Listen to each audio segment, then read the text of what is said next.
So we move on now to item 13, thematic initiatives on living heritage and sustainable development. Monsieur Curtis, re-bienvenue. The floor is yours. Thank you.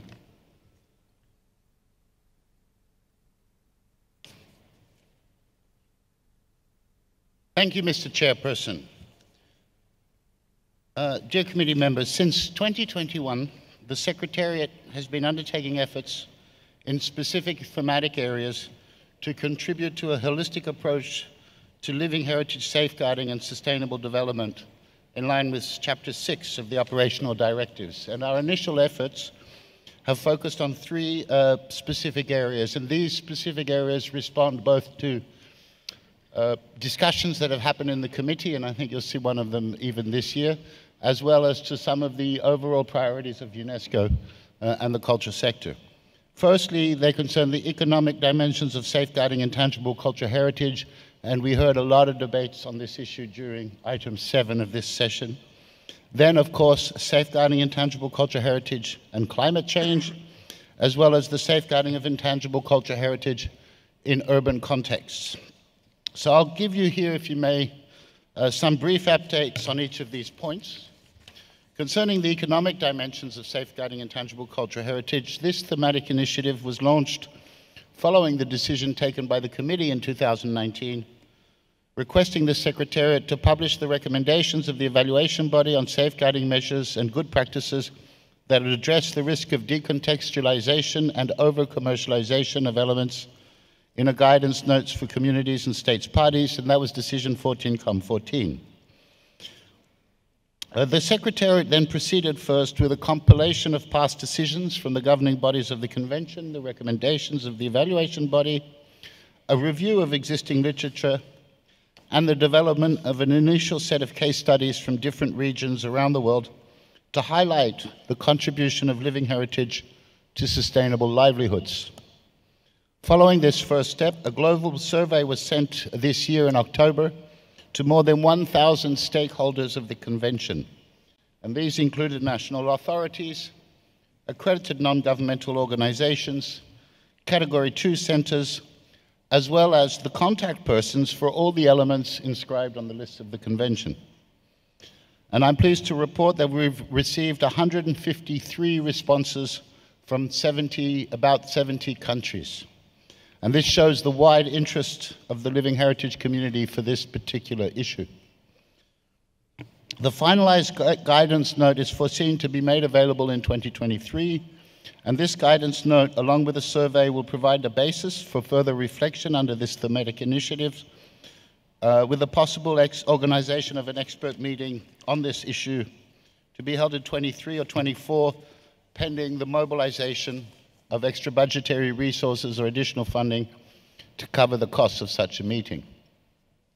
Concerning safeguarding intangible cultural heritage and climate change, and in line with paragraph 191 of the operational directives, as well as the operational principles and modalities for safeguarding intangible cultural heritage in emergencies, the Secretariat has been implementing pilot projects funded by Switzerland in Honduras and the Philippines, bringing together living heritage experts and disaster management specialists to enhance capacities for safeguarding intangible cultural heritage in disaster contexts. And more recently, in April 22, a 3-year project funded by Japan was launched for safeguarding living heritage in disaster contexts in 5 small island developing states in the Pacific as well as the Caribbean. As for the other one, a global survey has also been launched for this thematic area in late October, soliciting examples and experiences on the dual nature of intangible cultural heritage in emergencies due to climate change, and so far have received 65 responses from 29 countries. Again, all of these will feed into a guidance note which will accompany the results of a scoping review of the literature which we've undertaken earlier in the year. And finally, the third thematic area, safeguarding intangible cultural heritage in urban contexts. Since 2008, the Secretariat has been implementing a multi-year extra budgetary project called Intangible Cultural Heritage and Creativity for Sustainable Cities. which has been implemented in 6 selected cities in Africa, Asia, Europe, Latin America, and the Caribbean, as well as in Arab states. And this has been thanks to support from the private sector of the People's Republic of China. This project aimed at promoting the role of culture in sustainable urban development, and more specifically addressing the role that living heritage can play in building sustainable cities. Based on the results of these pilot projects on community-based inventories in cities, the Secretariat started developing guidelines and policy recommendations for the implementation of the Convention in urban contexts. This involves carrying out a global survey as well as the other two between October and November 2022 to address issues such as ways to identify living heritage in cities, threats to intangible cultural heritage in urban contexts, as well as potential recommendations when living heritage can contribute to the ecological, economic, and social structures of cities. So far, we've received 67 responses from 34 countries.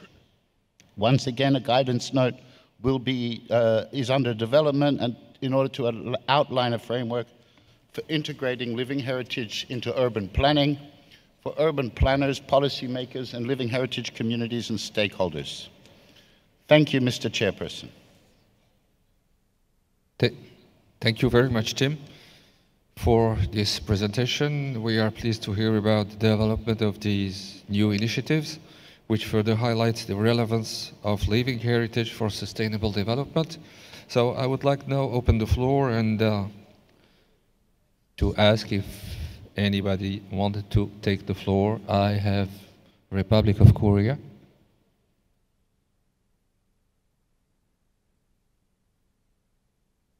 Republic of Korea, you have the floor. Thank you, Chair, and good morning. Republic of Korea welcomes the significant progress made by the Secretariat in implementing the newly launched thematic initiatives on ICH safeguarding in relation to economic dimensions, climate change, and urban context. Among them, Republic of Korea has particularly noted that urbanization has increasingly influenced the way we live and safeguard ICH. We extend sincere gratitude for the Secretariat's continued efforts to prepare guidance note on living heritage and urban planning.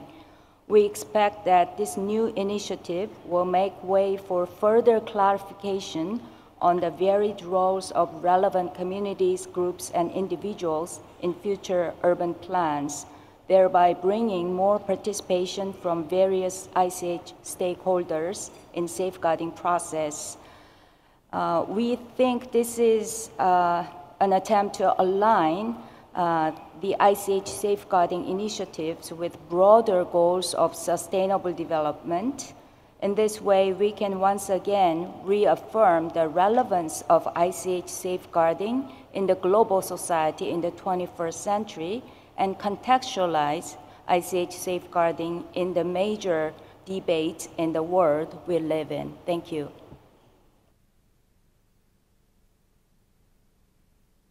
Merci beaucoup, Madame l'Ambassadeur. L'Éthiopie. Ethiopia, you have the floor.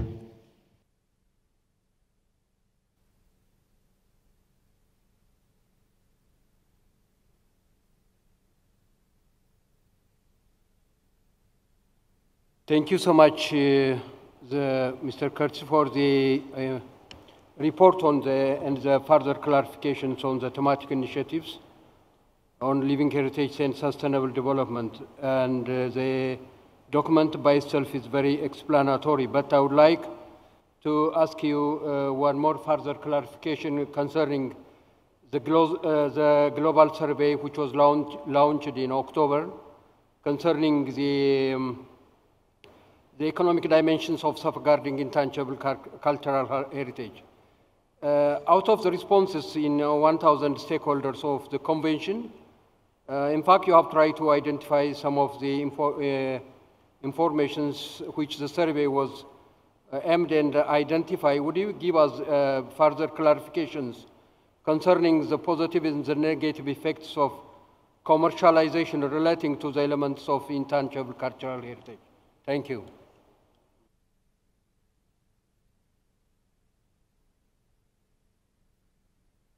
Is there any other question for the Secretariat on the issue? Japan.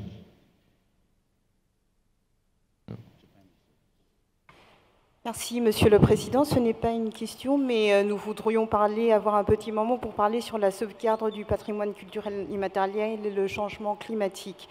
Le Japon est un pays avec de nombreuses catastrophes naturelles et nous avons vu voir comment le patrimoine culturel immatériel joue un rôle important dans le rétablissement des communautés touchées par la catastrophe.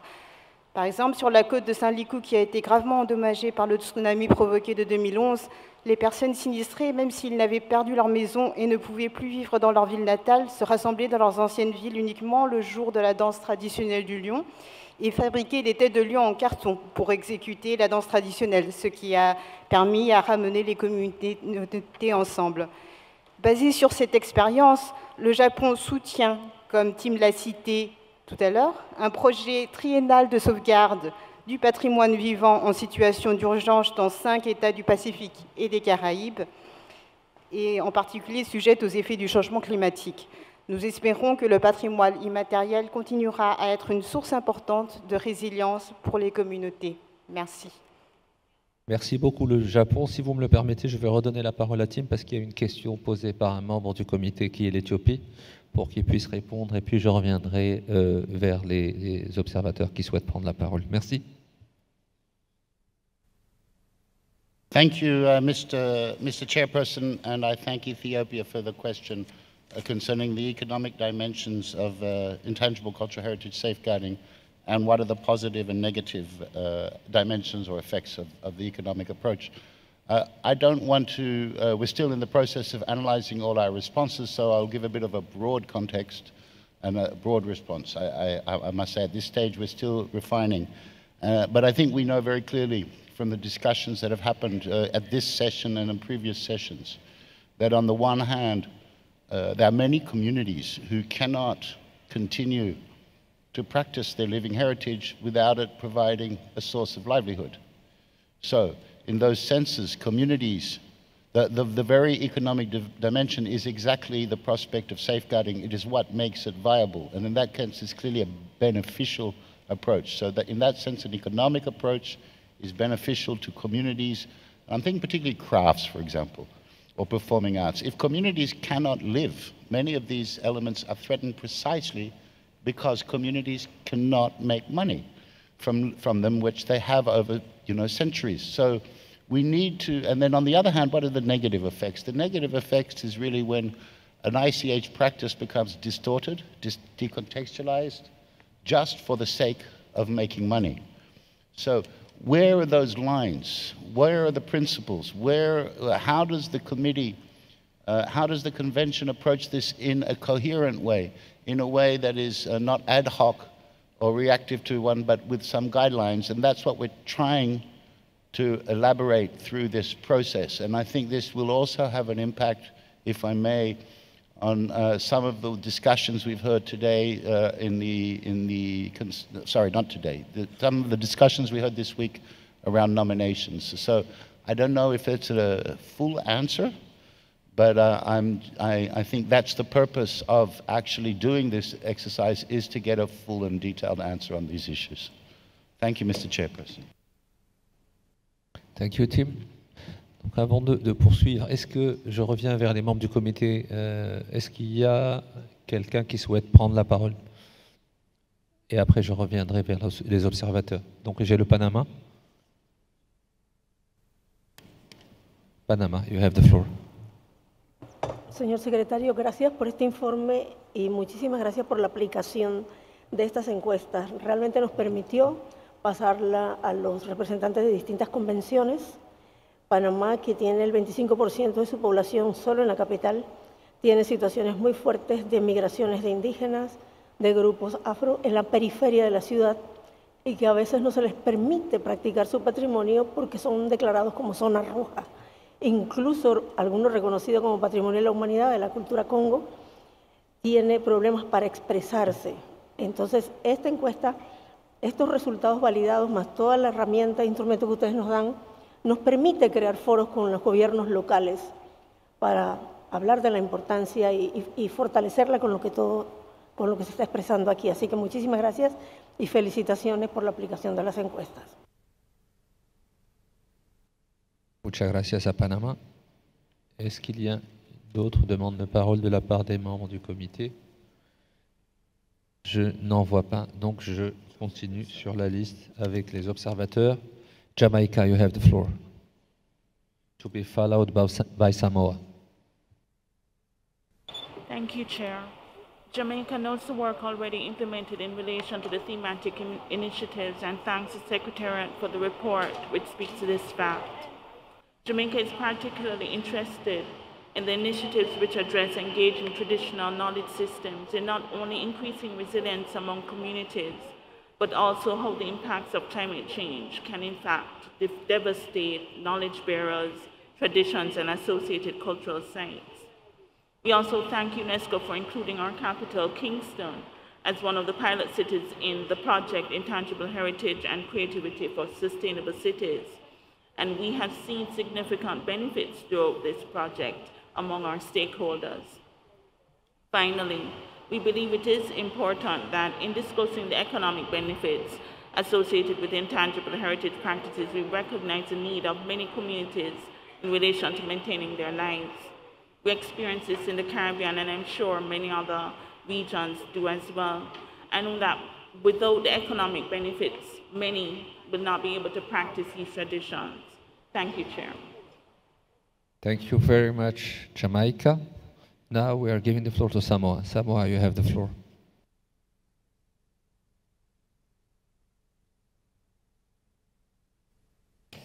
Thank you, Mr. Chair. Since this is the first time we are given the floor, on behalf of Samoa government, I would like to express our sincere gratitude to the Kingdom of Morocco for their warm hospitality and hosting of this meeting. Our government has given the priority through our new national plan in promoting the ICH in our new national plan. So we support the committee's new initiatives for living heritage for sustainable development.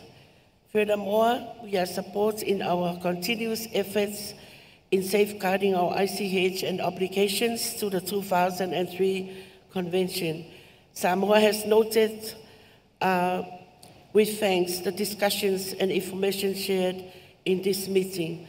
However, we kindly ask the committee to note the challenges facing our small island states, the capacity building, not just technical, but human resources. Again, I thank you, Mr. Chair. Thank you very much, Samoa. Are there any other requests for the floor?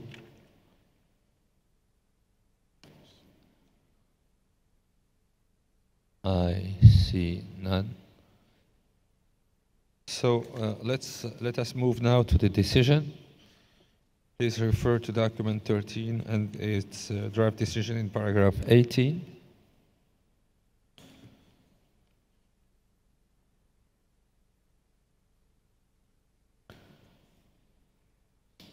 Can you scroll it so everybody can see the whole decision?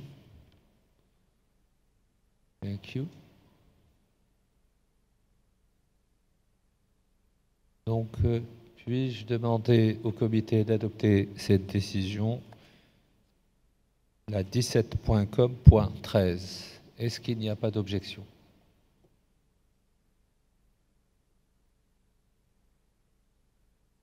Je ne vois pas d'objection, donc nous considérons la décision 17.com.13 comme étant adoptée. Merci beaucoup.